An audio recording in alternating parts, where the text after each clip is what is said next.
Hi, I'm Phil Walch. I'm an Applewood resident. Been here a little over 4 years, and I've given a lot of science talks before, but this is the first time I'm going to be on TV, and frankly, I'm a little nervous, but I hope we can get through it together. I assume that you're watching this because you're interested in both sound waves and hearing, and that's what I hope to go through. My background, by the way, is in physics. I got my PhD from Northwestern. So let's get started.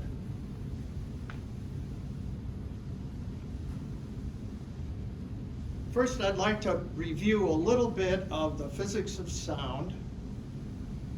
Don't be frightened by the word physics. I'm keeping it very simple. First off, if you live on the Jersey Shore, and we all do, you know, when you hear the word waves, you think of water waves. Have you ever gone out in the ocean a little ways and let the waves bring you back to shore? When you're in the wave at the ocean, you bob up and down, and the wave carries you into shore, into the sand. This is called a transverse wave, carried by water. Sound waves are not that kind of wave. They are what is called longitudinal waves, which simply means that when sound is made, it pushes air molecules together in one place and apart in another. There's fancy names for those places, rarefaction and compression. I think you can see it just with the figure here, what we're talking about.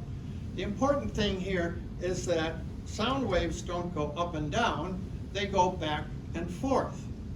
And when a sound wave hits your eardrum, it causes the eardrum to vibrate and allows you to hear what's being said, what's going on.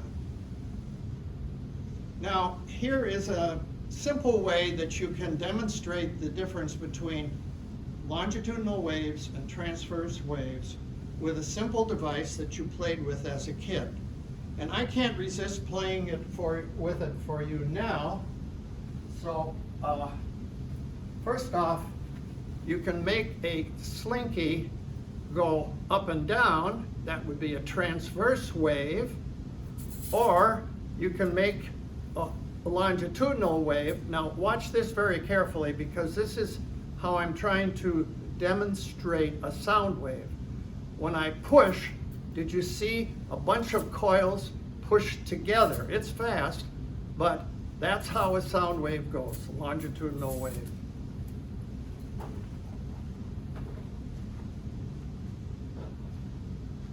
As you can tell, I'm a former high school and college physics teacher, and I'm going to, throughout this talk, mention several demonstrations that I would do for my students, this being one of them. Now, even though sound waves are longitudinal waves, we often represent all kinds of waves as a mathematical thing called a sine wave, because it's easier to visualize. So I'm going to ask you to think that where the peak is on this sine wave is where you would have the air particles crunched together. And where there's no peak, they're spread apart. And for the rest of the talk then, we're going to be talking about amplitude, peaks, wavelengths, troughs, etc. But it's making it very simple as we go along. For example, how would I represent the difference between a low-pitch sound and a high-pitched sound? Physicists have a fancy name for pitch. It's called frequency. It means the same thing as pitch. So, low frequency we represent as just a few bumps or peaks in the sine wave. Medium, a few more, and high frequency, more yet. Now, this is an experiment here that may not work, so we're going to skip it, because what I tried to do here is play 3 different tuning fork tunes, but they don't look like they're going to record well enough for this talk. But that's okay, we can live without it. Oh, it's playing, sorry. That's one of the tones. Maybe you can hear it. There's the other one. And, whoops. I guess that's all we're going to get. Okay, you heard the tones. Those are tuning forks. Now this is a very, very interesting slide for summing up all the things we've said. Amplitude represents how strong the sound is. So the height of the sine wave represents how loud it is. And a mouse is very quiet. They try not to be making too much noise so that they don't get caught. On the other hand, if you blow a horn or a siren, the amplitude is very large. So that's the difference between low amplitude quiet sound and high amplitude loud sound. That's easy to see. Now, talking about pitch, I think you would recognize that this is a cello. And you know that cellos have a low mellow sound, low frequency, low pitch, low sound. And a violin, especially on the high note string, has a high frequency, high pitch, high sound. You see the difference? A few waves and a lot of waves in the same time period. Here's another demo that I used to do in high school or college when I was teaching. There's a tuning fork mounted on this box. This is a sounding box like the sounding box in a violin. And you hit the tuning fork with a hammer, and of course it vibrates. And the sound waves are echoing through the chamber here and getting louder because they bounce back and forth in the box. They come out and go into this other box where there's no hammer, and sure enough, the tuning fork, if it's the same frequency tuning fork, same pitch, it will vibrate. Now, you may not have done this experiment in your life, but were you ever shocked when a loud thunderbolt hit and the windows in your house vibrated? Or, God forbid, maybe you were in a mild earthquake and things shook and there was a lot of noise making things vibrate. Here's something you can do at home, and probably you've done it. Take some nice crystal glasses, put different amounts of water in each one, and run your finger along the rim and you will hear a different note, a different pitch. Or, if you're careful, tap the glasses with something like a knife or a mallet gently, and you can get the same effect. Different heights of water, different frequencies. And obviously, if you use different glassware, these are all identical, but you could even try various different types of glassware. Here's another demonstration I used to do when I was teaching. It proves a very important point. It's going to take a little while for me to explain. Inside of this jar is an electric bell, like a doorbell.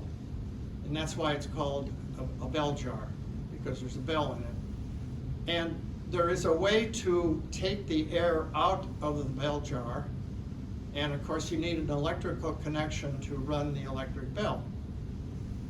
Well, it's a very interesting thing. Kids get a kick out of this because as you pump the air out, the electric bell gets quieter and quieter until finally you can't hear it at all. Then you let the air back in, and of course you can hear the bell. Even though there's glass around it, the bell is loud enough that you can hear it. It proves an important point. If you were an astronaut on the moon and you wanted to talk to another astronaut, you could do it with electrical equipment like a phone or something, but you can't talk face to face and have the sound transmit because there's no air on the moon to carry the sound. Now, the next section of the talk I'd like to go into is the science of hearing, and I have to warn you that I am not a doctor. I don't even play a doctor on TV, but I do know a little bit about how the ear works, and I'd like to share that with you now. First off, you've probably seen a figure like this in a science book somewhere, and of course you know from your own life, that you have a eardrum, ear canal, a middle ear, inner ear, and the Eustachian tube. This is a marvelous piece of creation, a marvelous work of nature, but at our age, it tends to be a problem, and you need to deal with it sometimes. This next diagram is similar, but I like it because it gives the names of some of the items in the other slide. For example, those three little bones in the middle ear are called, truthfully, a very complicated biological name, but everybody calls them the hammer, the anvil, and the stirrup. Here, look again, back here. This is the hammer, this is the anvil, and this is the stirrup. And they're, on one end, they're connected to the eardrum. Now the sound comes in through the ear canal, and it vibrates the eardrum. Be careful with the eardrum, how you treat it. And it vibrates the hammer, which vibrates the stirrup, the anvil, and then the stirrup, which is connected to the inner ear. And this inner ear, as you can see, is called the cochlea. There's also nerves going from the cochlea to the brain, and there's a Eustachian tube connected to the nose, which sometimes gets clogged up when you have a cold or something. The purpose of the Eustachian tube is to remove debris from the inner ear and flush it out through the nose area. There's in the cochlea, there's a lot of hairs and fluid which take the sound that's come from the stirrup connection right here and interprets it in a way that the nerves can carry it to the brain, and then it's up to the brain to understand what the sounds mean. All of these things, of course, can have problems, and that's unfortunate, and we'll cover that later. Now, a complex sound wave simply means, a complex sound wave simply means that, forgive my clumsiness here, a complex sound wave simply means that real sound waves are not simple sine waves like this. They're all mixed up. They jump around up and down in different frequencies and so on. But in fact, mathematically, and the brain itself does understand that this complex wave is made up of various combinations of single frequencies. This Hz here simply means cycle per second. 300 hertz is 300 cycles per second. So this complex wave is what your ear interprets, but if you have enough skill, and sometimes you need equipment to break that complex wave down into simple tuning fork sounds, single frequency sounds. What a tuning fork produces is what we call a single frequency. Moving right along, you have the issue of how loud is a sound. Well, over here, you have two sound waves coming in with approximately the same amplitude. So that means these two are the same power to start, but they're mixed together.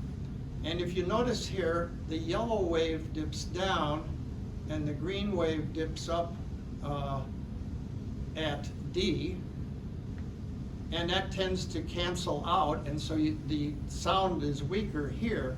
So this area corresponds to D, and this area where the sound is very strong and it vibrates your eardrum heavily, then that's equivalent to point C.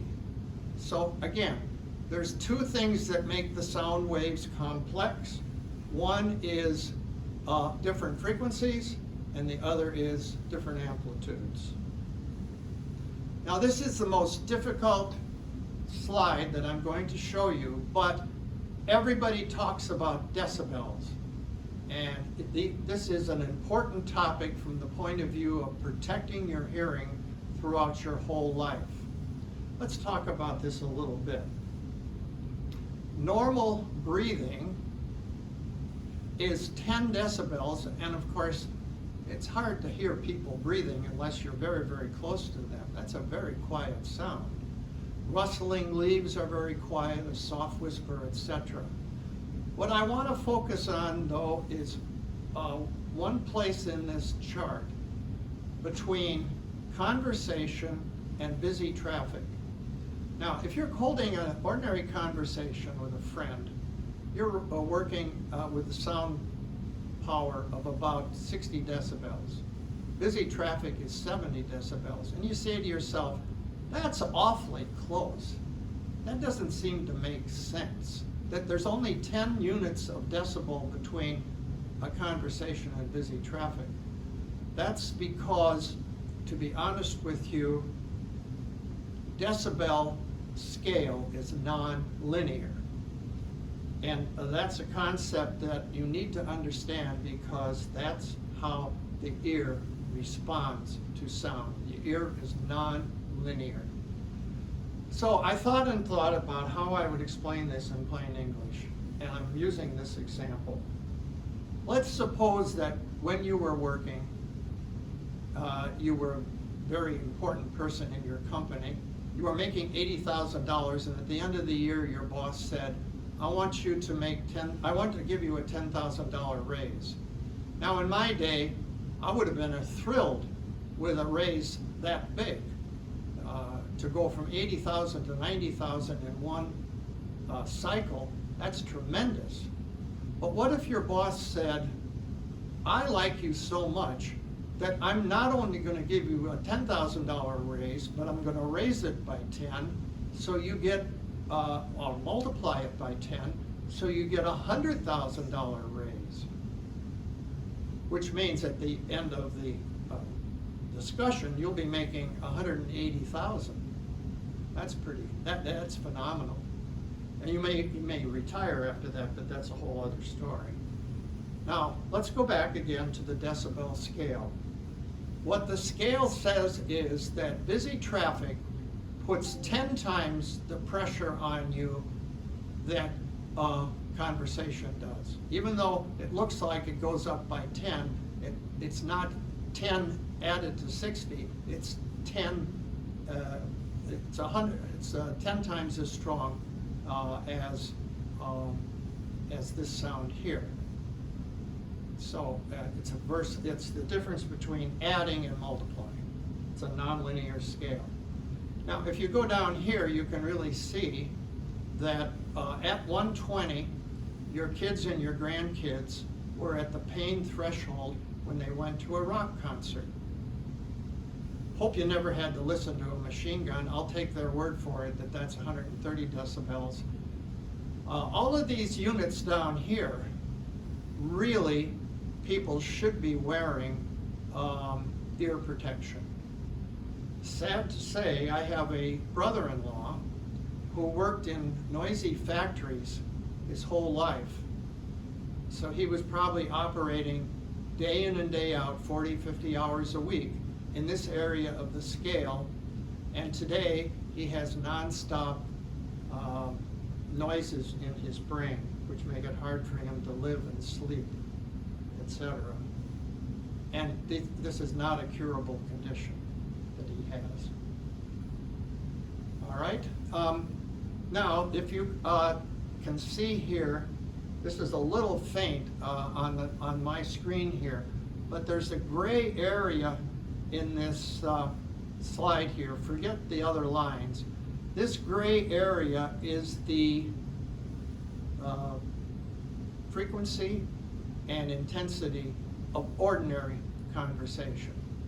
And I think I agree with this slide because it says when you are speaking at a low frequency, you have to put more decibels in to be heard.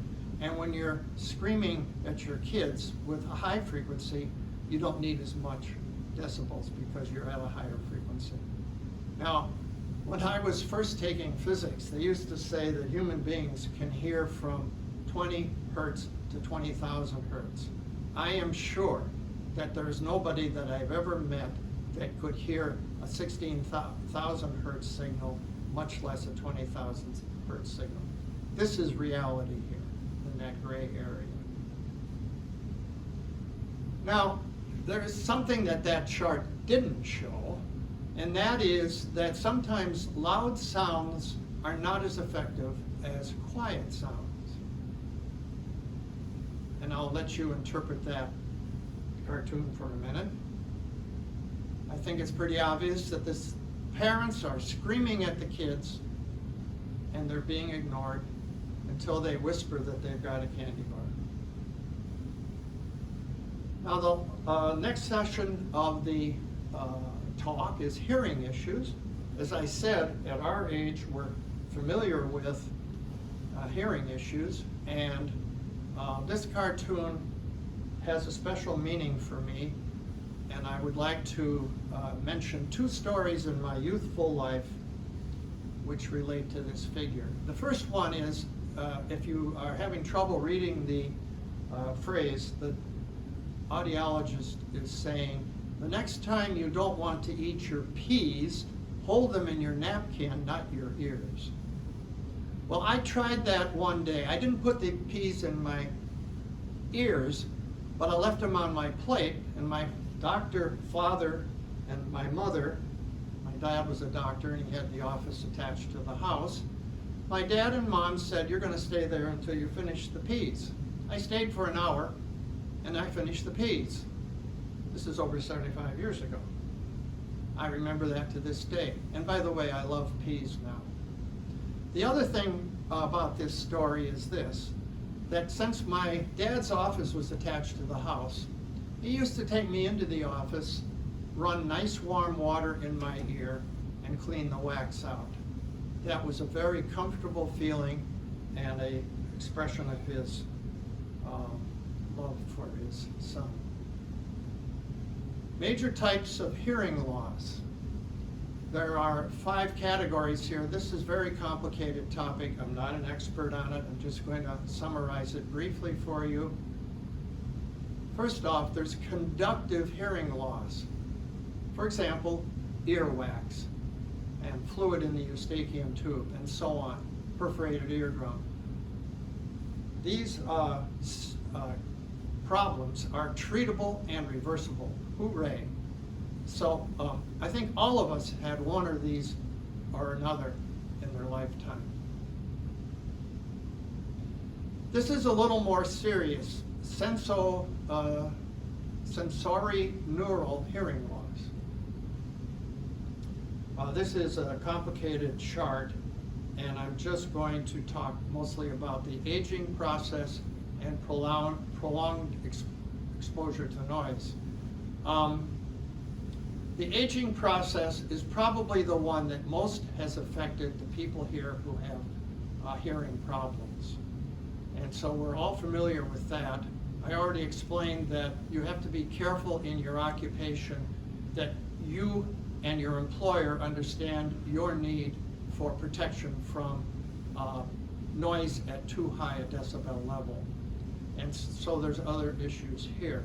Now, usually these issues require a hearing aid or a cochlear implant. I feel very lucky that I don't need any of these yet, but I'm sure my time will come. Now, some people don't want hearing aids. I'm one of them. And that's reaction in this figure is a very common occurrence, I think, between husband and wife.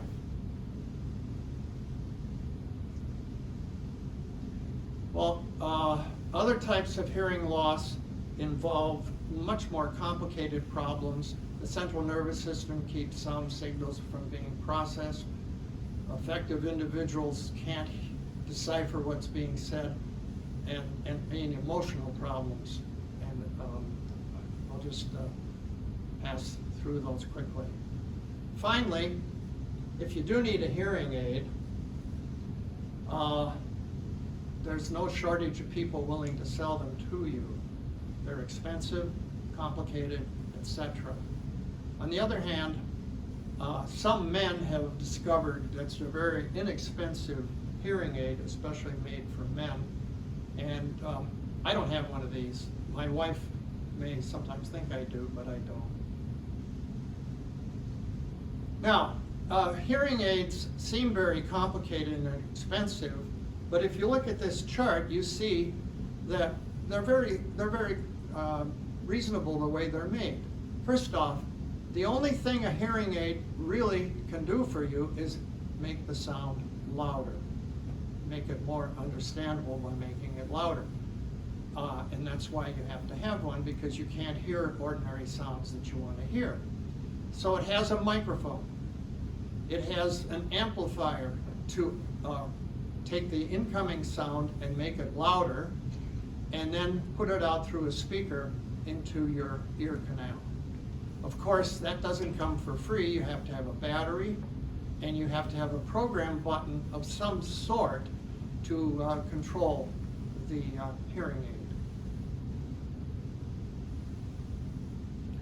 This chart, by the way, is from the Mayo website, Mayo Foundation website, an excellent website for anything medical you want to know. Now, here are basically the 6 different configurations of most hearing aids. And the way I look at this, rather than going through these step by step, it just seems to me that you have 2 major choices. How much do you want the hearing aid to show through your ear? And do you want the controls in the hearing aid itself or behind your ear? And so these are the typical categories of hearing aids, and that's what vendors would ask you to think about buying. Now, if you want to not spend a lot of money for your hearing aids, of course, you can do what this person did. The wife isn't too happy with it, but anyway. And that's the end of my talk. Sweet, short, simple, and I would look forward to your feedback. I'm in 3927, that's my email address, and I offer you my cell number so you can actually get a hold of me, because I carry that phone with me all the time. Thank you very much for your attention. I hope that, especially for those of you who are not able to get out of your apartment, that you will enjoy this talk. I offer it to you as my gift to you. I love all of you. I love living in Applewood, and I thank Courtney for her help in recording this, and I thank my wife for her everlasting patience.